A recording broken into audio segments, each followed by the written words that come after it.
We're going to start with the latest on the historic impeachment trial of former President Trump. It was a raw and wrenching day in the Capitol. The Democratic prosecutors confronted senators with harrowing audio and video of those moments where the Congress they serve and the people they serve with were under a threat like we've never seen before. All to make the case that Donald Trump is responsible for what they and the country endured. They played never-before-seen footage of the rampage, including new angles of Officer Eugene Goodman, who led the mob away from the Senate chamber. He was back at that chamber yesterday on duty during the impeachment trial. Our congressional correspondent, Rachel Scott, starts us off on Capitol Hill. Good morning, Rachel. Robin, good morning. And senators were visibly shaken by this, watching in silence and in horror. For the first time, they saw just how close they came to the violent mobs that stormed the United States Capitol. They were targeted, they were hunted, and the House impeachment managers argued that none of it would have happened without Donald Trump.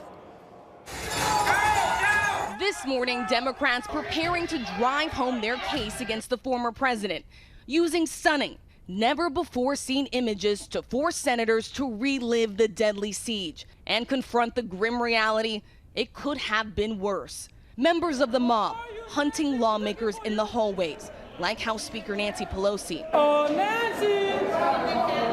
Nancy! Where are you, Nancy? Her staff forced to frantically scramble for shelter, barricading themselves inside an office. You can hear them terrified on the phone, whispering for help as rioters tried to break in.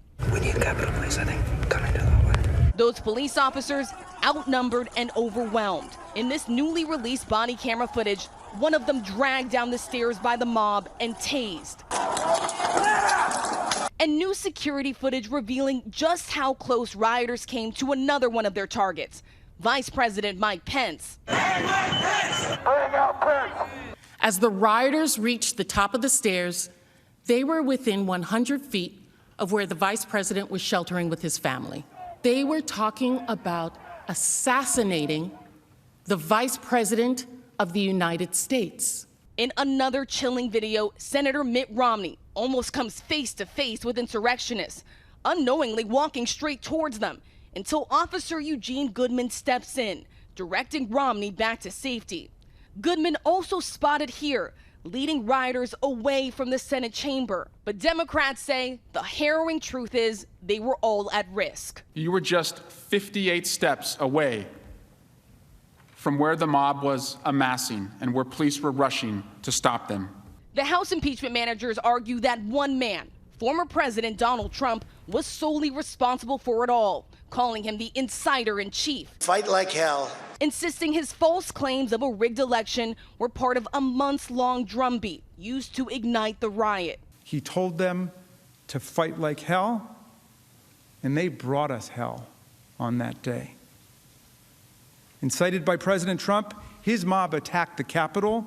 And Democrats arguing that once the Capitol was breached, what Trump didn't do was just as damning, waiting hours to tell his supporters to stand down. From the very beginning, the people around Donald Trump lobbied him to take command.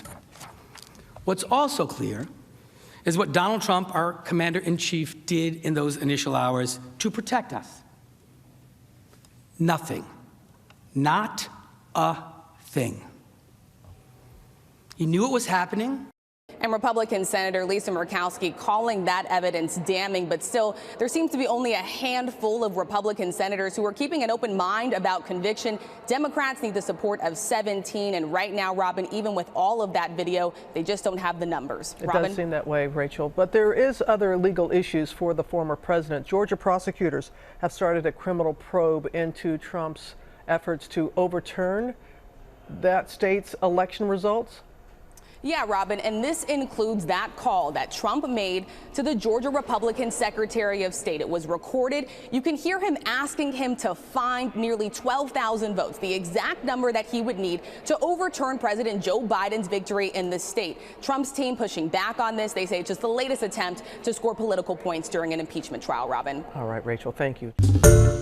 Hi, everyone. George Stephanopoulos here. Thanks for checking out the ABC News YouTube channel. If you'd like to get more videos, show highlights, and watch live event coverage, click on the right over here to subscribe to our channel. And don't forget to download the ABC News app for breaking news alerts. Thanks for watching.